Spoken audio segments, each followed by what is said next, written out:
तो जो भी अभी तक की जो सुप्रीम कोर्ट की हियरिंग है उसमें जो भी बातें सामने आई हैं उनका कंक्लूजन क्या है, सारी बातों को डिस्कस कर लेते हैं इस वीडियो में। तो आपको बता देते हैं, सबसे पहले जो एओयू की रिपोर्ट है और बिहार पुलिस की रिपोर्ट है उस पर डिस्कशन किया गया। उसमें वन स्टेटमेंट पेपर लीक पर लिया गया कि 4 मई की रात को पेपर लीक हुआ था और एक स्टेटमेंट था कि 5 की सुबह को लीक हुआ था। उस पर सबसे पहले जो है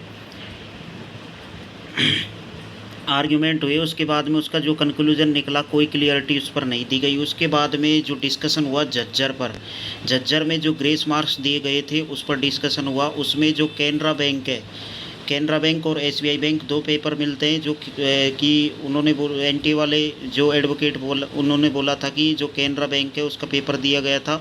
जब कैनरा बैंक का पेपर ही दिया गया था तो उसके बाद में भी ग्रेस मार्क्स क्यों दिए थे, तो ग्रेस मार्क्स जो है उसकी वजह से दिए थे टाइम कंज्यूमिंग की वजह से, तो टाइम की वजह से दिया गया था। बट उसके बाद में बोला कि जब आपने पेपर ही गलत दिया था उस सेंटर पर तो उसके बाद में आपने एक ही आंसर की क्यों वहाँ पर रिलीज़ की थी, एनटीए ने एक ही आंसर की क्यों रिलीज़ की थी, ये बात उसमें डिस्कस की गई।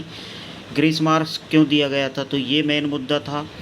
उसके बाद में जो तीसरा चला, उसके बाद में डाटा पर आए। डाटा में जो सीकर का डाटा है सबसे पहले उस पर बात की गई। जो प्राइवेट स्कूल सेंटर बनाया था जिसमें 70% स्टूडेंट्स ने जो है अच्छे मार्क्स गेन किए उस पर डिस्कशन किया गया था और सीकर और कोटा की तुलना की गई थी। सीकर और कोटा में दोनों जगह बराबर स्टूडेंट्स अपीयर्ड हुए हैं क्वालिफाइड, फिर डिफरेंट इतना क्यों है, 70% स्टूडेंट क्वालिफाई क्यों कर गए और प्राइवेट सेंटर क्यों बनाया गया। उसके बाद में जो तमिलनाडु का सेंटर है उस पर डिस्कशन किया गया, भिवानी का सेंटर है, बिहार का सेंटर है, केरला का सेंटर है।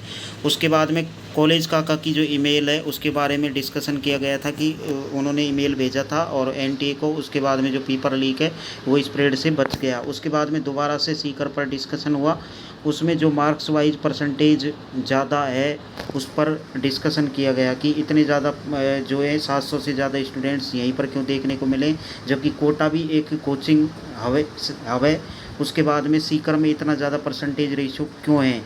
तो उस पर डिस्कशन किया गया कि प्राइवेट सेंटर क्यों बनाया गया, आखिर सीकर में प्राइवेट स्कूल को सेंटर क्यों दिया गया था। तो ये तो बिल्कुल गलत बात है भाई, 27 लाख स्टूडेंट्स हैं तो प्राइवेट सेंटर तो बनाने पड़ेंगे, क्लियरिटी इसमें ये होनी चाहिए थी। प्राइवेट स्कूल सेंटर पर बात हो गई। उसके बाद में जो सवाई माधोपुर वाला सेंटर है उसके बाद में रॉन्ग क्वेश्चन पेपर वहाँ पर दिया गया था और एफिडेविट दिया है, जैसे कि जो रीनीट कराने वाले जो पिटिशनर है पेपर लीक वाले उन्होंने। तो अभी तक जो है डिस्कशन सुप्रीम कोर्ट में किया गया है।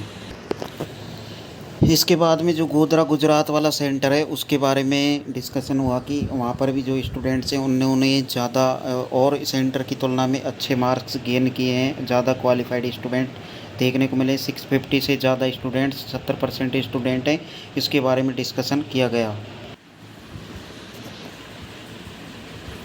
तो इसके बाद में जो सिस्टमेटिक फेलियर है उसके बारे में डिस्कशन हुआ। तो इसके बाद में जो सिस्टमेटिक फेलियर है उसके बारे में डिस्कशन हुआ। उसके बाद में जो पंजाब है, हरियाणा है और अदर इस स्टेट पर डिस्कशन हुआ। तो उन्होंने सुप्रीम कोर्ट के जो जज है उन्होंने बोला था आप डाटा मत बताइए, आप पेपर लीक के बारे में बताइए। तो पेपर लीक उन्होंने बोला था सिस्टमेटिक फेलियर। उसके बाद बोला था कि ये कनेक्शन है, कनेक्शन के रिगार्डिंग मैं बात बता रहा हूँ कि ऐसे कनेक्ट पेपर लीक ऐसे हुआ था।